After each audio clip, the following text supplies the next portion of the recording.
پرانا قلعہ اور اندھیرے کی کہانی۔ شہر سے دور ایک پہاڑی پر ایک پرانا قلعہ تھا۔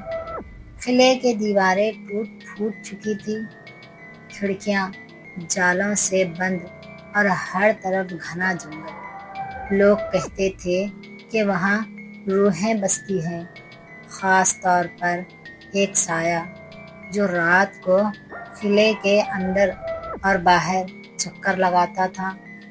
اس کا نام تھا سایہ بادشاہ۔ علی اور اس کے دوست ریحان، سارا اور سمیع ہمیشہ ایسے خوفناک قصے سن کر پرجوش ہو جاتے۔ ایک دن انہوں نے فیصلہ کیا کہ اس قلعے میں جا کر حقیقت جانیں گے۔ دن کے وقت وہ قلعے کی طرف روانہ ہوئے۔ پہاڑی کا راستہ پرتشدد تھا، پتھروں اور جھاڑیوں سے بھرا، اور ہوا میں ایک عجیب سردی تھی۔ جیسے ہی وہ قلعے کے قریب پہنچے، ایک پرانا دروازہ نظر آیا جس پر زنگ لگا تھا اور لکڑی سڑ چکی تھی۔ سارا نے کہا، مجھے اچھا نہیں لگ رہا ہے، کہیں کچھ ہو نہ جائے۔ علی ہنسا اور بہادری سے کہا، ڈرنا مت، میں ہوں نا۔ دروازہ دھکیل کر جب وہ اندر گئے تو قلعے کا اندرونی حصہ خوفناک خاموش تھا۔ پرانے جھاڑ، ٹوٹے ہوئے تخت اور دیواروں پر عجیب نقش تھے۔ جیسے ہی وہ آگے بڑھے، ایک زنجیر خود ہی ہلتی دکھائی دی۔ ریحان نے اس کی طرف دیکھا اور بولا، یہ ہوا کا جھونکا ہوگا، کچھ نہیں۔ لیکن سب کے دل زور زور سے دھڑک رہے تھے۔ اسی وقت ایک سرد ہوا کا جھونکا آیا اور ساتھ ہی ایک سایہ دھبا دروازے کے پاس دکھائی دیا، جو لمحوں میں ایک انسانی شکل میں بدل گیا۔ سب چیخ اٹھے۔ سمیع نے خوف میں کہا، سایہ بادشاہ کی آنکھیں آگ کی طرح سرخ تھی اور اس کے چہرے کا کوئی حصہ واضح نہیں تھا۔ وہ گہری آواز میں بولا، یہ قلعہ تمہارا نہیں، واپس چلے جاؤ۔ علی نے بہادری دکھاتے ہوئے کہا، ہم حقیقت جاننے آئے ہیں، ہمیں نقصان نہ پہنچانا۔ سایہ بادشاہ نے ایک عجیب سی ہنسی، بہت زور سے ہنسنے لگا اور قلعے کے اندر ایک گہری گونج پیدا ہوئی۔ رات ہو چکی تھی۔ قلعے کے اندر ایک کمرے میں وہ سب چھپ گئے۔ باہر جنگل سے آوازیں آ رہی تھی، سایہ پرندوں کی چہچہاہٹ، خنجر کی طرح چمکتی بجلی اور کبھی کبھی کسی کی سسکیاں۔ سارا نے کانپتے ہوئے کہا، ہمیں یہاں سے نکلنا ہوگا۔ علی نے کہا، رات گزر جائے، صبح ہوتے ہی چلے جائیں گے۔ لیکن جیسے ہی گھڑی میں 12 بجے، قلعے کی دیواریں کانپنے لگی اور ایک ایک کر کے تمام چراغ بجھ گئے۔ سب کی سانسیں تھم گئی۔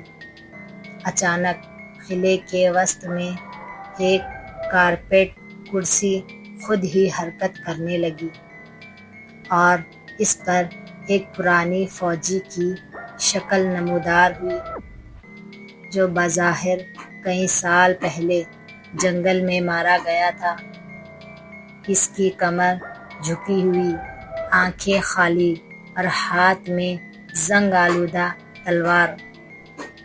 فوجی نے گرج کر کہا، تم کون ہو جو میرے خواب کو چیرنے آئے ہو؟ سب کے جسم کانپ گئے۔ ریحان زمین پر بیٹھ گیا اور سمیع کے ہاتھ سے موبائل گر گیا۔ سارا نے آنکھیں بند کر کے دعا مانگی۔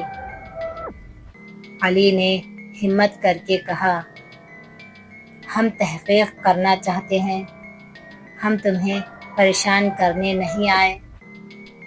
فوجی کی آنکھوں میں ایک لمحے کے لیے نرم روشنی آئی، لیکن پھر وہ چکرا کر خاموش ہو گیا۔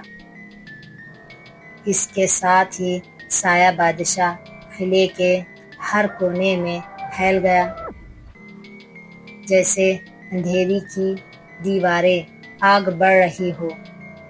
ان کی سانسیں رک گئی اور ہر طرف ایک گہری بدبو اور سردی چھا گئی۔